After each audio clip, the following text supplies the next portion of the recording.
প্রকাশ্যে ব্যবসাটা করে, মানে ওই ব্যবসার নাম হলো আল্লাহর দেওয়া মাল। বলেন, আল্লাহর দেওয়া মাল। আল্লাহ যে রিজিক আমাদেরকে দিয়েছেন, ওই রিজিক থেকে আল্লাহর রাস্তায় গোপনে প্রকাশ্যে কিছু খরচ করা বা ব্যয় করা, কিছু খরচ করা বা ব্যয় করা। আল্লাহ রিজিক আমাদেরকে দিয়েছেন, এটাকে আমরা বিশ্বাস করি। এই যে কোটি কোটি টাকার মালিক আমরা, কে দিয়েছেন? আল্লাহ দিয়েছেন। আল্লাহ বলেন, যারা ওই তারাই ব্যবসাটা করবে যারা আমার দেওয়া রিজিক আমার রাস্তায় গোপনেও ব্যয় করে, প্রকাশ্যেও ব্যয় করে। এই তিনটা কাজ যারা করবে, ইয়ারজুনা তিজারা, তারা মূলত ব্যবসা করে। তিজারত বুঝেন তো? তারা কি করে? ব্যবসা করে। কেমন ব্যবসা? লান তাবুর।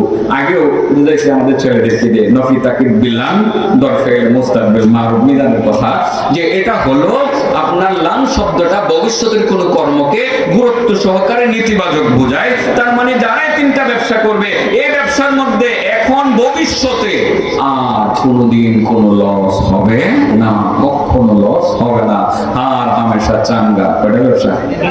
এক নম্বর কিসের ব্যবসা? এবার জিজ্ঞাসা করি বাবা, সূরা বাকারার শেষ দুইটা আয়াত তেলাওয়াত করলে ব্যবসা কেমন হবে? তাহাজ্জুদের ব্যবসা। সূরা ইখলাস 3 বার তেলাওয়াত করলে কিসের ব্যবসা হবে? এক খতমের ব্যবসা। সূরা ইখলাস 10 বার তেলাওয়াত করলে কিসের ব্যবসা হবে? জান্নাতের বাড়ির ব্যবসা। সূরা ইখলাসকে ভালোবাসলে কোন জায়গার রাস্তা প্রশস্ত হবে?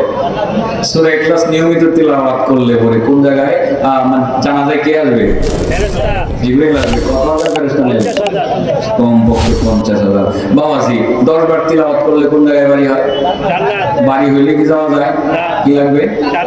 পাসপোর্ট ভিসা লাগবে, এরপরে লাস্টে চাবি লাগবে। চাবিটা কি? নামাজ। চাবির দাঁত হবে কটা? তাহলে নামাজ যদি একক তো কম হয়, তারা কি করবে? করবে না। বিষয়টা ক্লিয়ার? 2 নম্বর ব্যবসা নামাজ কায়েমের ব্যবসা, তাবলীগের ব্যবসা, এটা করব। 3 নম্বর ব্যবসা যথাসাধ্য কম হোক বেশি হোক আল্লাহর রাহে দ্বীনি প্রতিষ্ঠানগুলোতে, তিনখানায়, বিভিন্ন জায়গায় আল্লাহর রাহে গোপনে প্রকাশ্যে কিছু কিছু সদকা করবো। মনে থাকবে তো ইনশাআল্লাহ? মোটামুটি ব্যবসাটা আমাদের বুঝে আসছে তো? আজকে থেকে আমরা করতে পারবো না? আল্লাহ তৌফিক দান করুক। আসসালামু আলাইকুম ওয়া রাহমাতুল্লাহি ওয়া বারাকাতুহু।